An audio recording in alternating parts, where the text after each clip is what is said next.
Hello, friends. I'm not Jim Nance. I'm Kurt Bergland, and this is another episode of Baseball Strategy Stumpers. Thanks for joining me. Don't forget to click like and subscribe to my channel for more in the baseball sim world and the baseball world generally. Today, we are up to episode 3 of Strategy Stumpers, and we are going to be focusing today on the sacrifice bunt and when you would use it. If we look at our source being the book for information and data, sabermetrically speaking, about the use of the sacrifice bunt, we have a number of factors to consider, and I've listed them for you on this whiteboard. If you are going to think about using the sacrifice bunt, these are all factors that impact whether or not it's a good decision for you and your team. Question number 1. In the game or in the season that you are working with, how many runs can you expect to score in this game? How many runs should be expected in this game?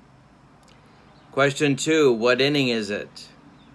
That has impacts on both where the infield should be playing or will be playing, whether it'll be in or back, and that has a great impact on the likely success of the bunt.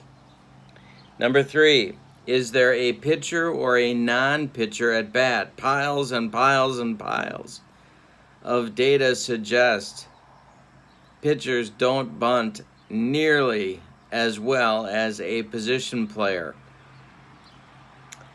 Question 4, is there a fast, average, or slow runner at first base? The faster the runner, obviously, the better the decision. Question 5, where is the infield playing, or are they likely to be playing? You don't know that before you call the play, maybe, but maybe you do, or maybe you have a hunch, or maybe you have data that suggests how the other team plays these types of situations. If they're playing in, your chances of the successful bunt are greatly reduced. Question 6, is a good bunter at bat or not?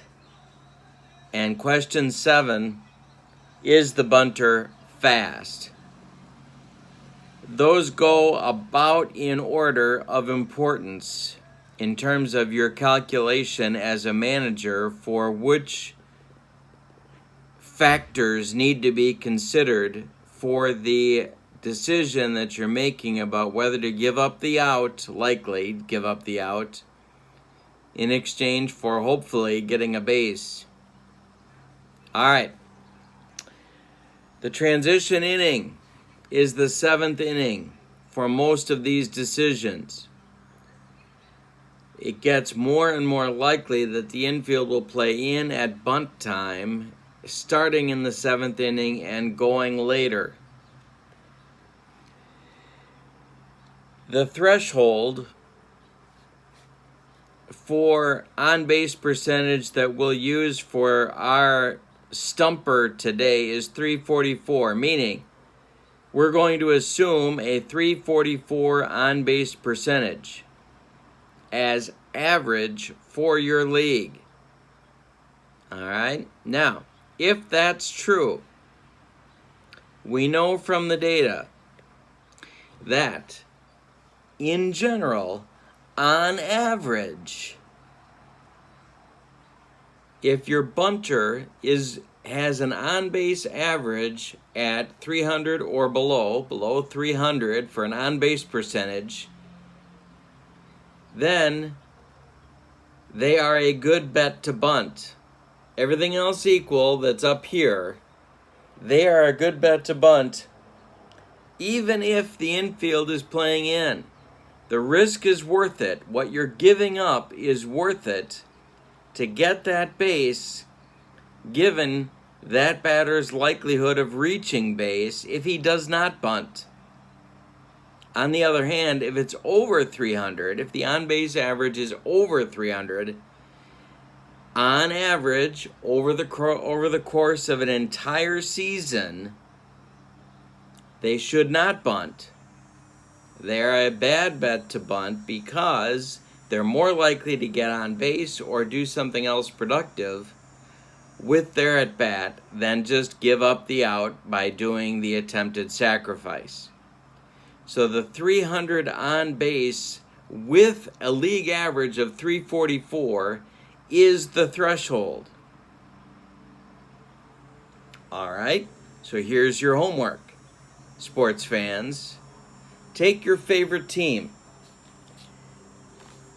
whatever league it is. Let's suppose that 344 is the league average in that particular season for that particular team. All right, now let's put it the 7th game of the World Series or a climactic game, whatever your stakes would like to be. Let's put it in the 7th inning. It's a little bit early, but that's good. It makes it a strategy stumper. Your 8th place hitter of your favorite team is due up. There is a runner on first. We're going to give him average speed. Your 8th place hitter is at bat.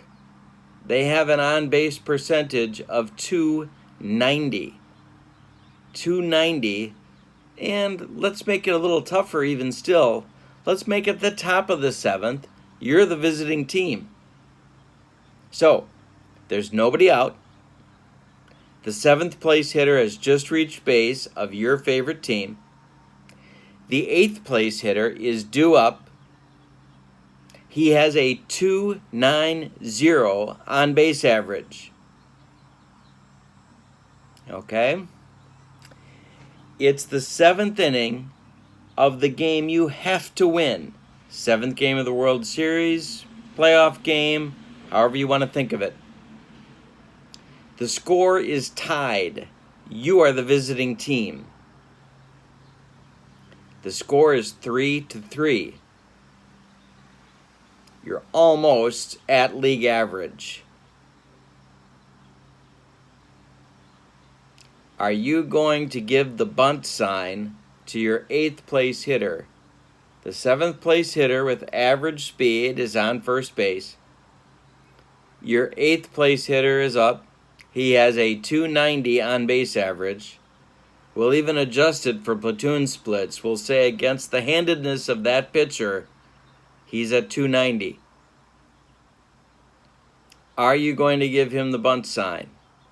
That's all the information I'm giving you. That's your strategy stumper.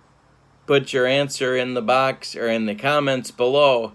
Next week, we're going to go through the mailbag for the first 3 episodes of this series, talking about loading the bases, about the intentional walk, the triple, loading the bases, the intentional walk, and the sacrifice bunt. Check out my other episodes. Don't forget to click like and subscribe to my channel. Thank you for being with me. Have a wonderful day. So long, everybody.